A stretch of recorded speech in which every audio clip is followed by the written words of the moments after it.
हर वर्ष कार्तिक मास के शुक्ल पक्ष की षष्ठी तिथि को आस्था का महापर्व छठ मनाया जाता है। 4 दिवसीय छठ पूजा की शुरुआत नहाय खाए के दिन से होती है। इसके अगले दिन खरना मनाया जाता है।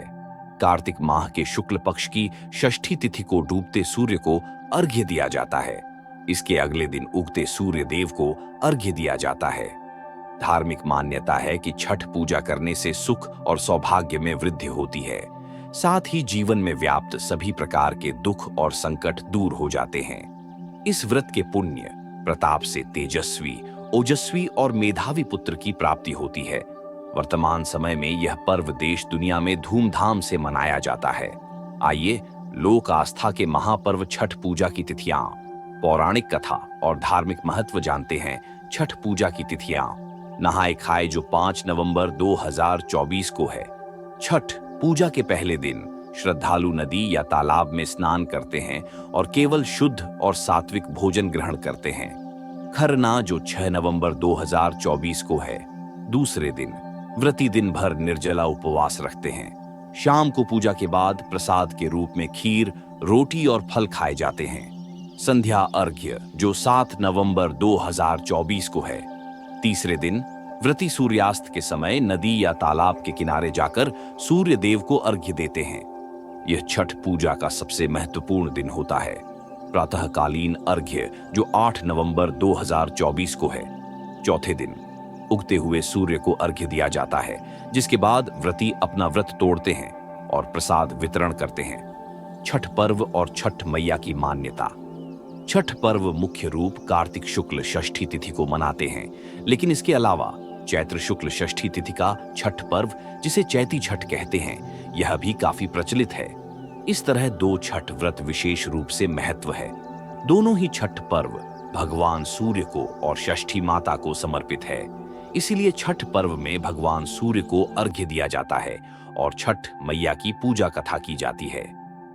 छठ पूजा की मान्यता। छठ मैया के बारे में कथा है कि यह ब्रह्मा जी की मानस पुत्री है और सूर्य देव की बहन है।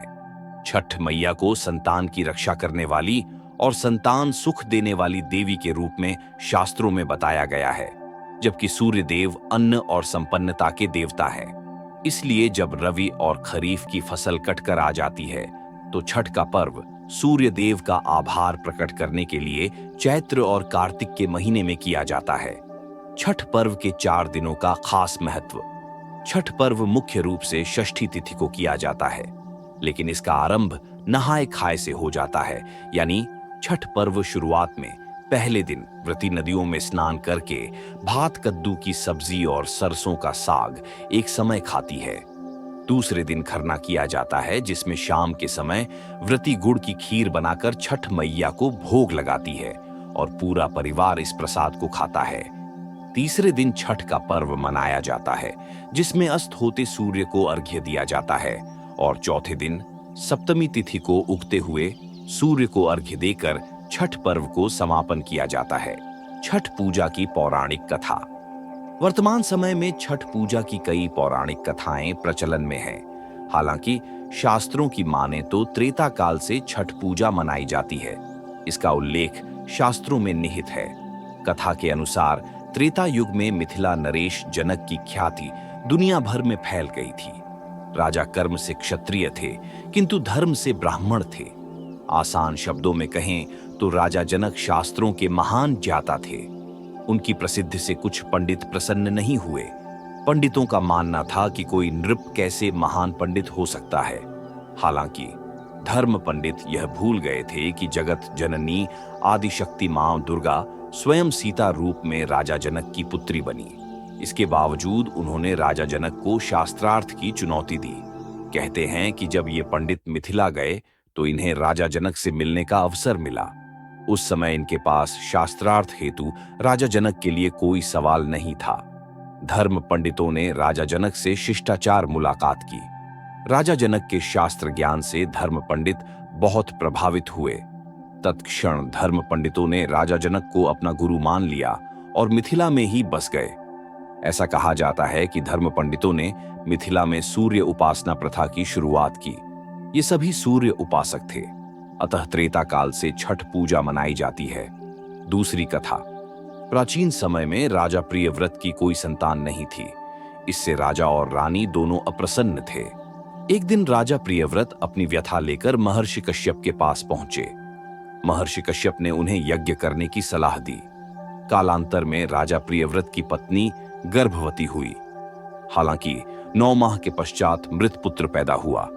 यह देख प्रियव्रत की पत्नी अत्यंत दुखी हो गई। विधि के विधान को मान राजा प्रियव्रत संतान के साथ स्वयं भी पंचतत्व में विलीन होने की सोचने लगे। उसी समय एक देवी प्रकट होकर बोली, मैं मानस पुत्री देवसेना हूं। आप मेरी पूजा करो और अन्य को भी छठ पूजा करने की सलाह दें। छठ पूजा करने से आपको पुत्र रत्न की प्राप्ति होगी। राजा प्रियव्रत ने मानस पुत्री देवसेना का आज्ञा का पालन कर विधि विधान से छठ पूजा की। इस व्रत के पुण्य प्रताप से राजा को पुत्र रत्न की प्राप्ति हुई। उस समय से छठ पूजा मनाई जाती है। महाभारत काल में द्रौपदी ने भी छठ उपासना की थी।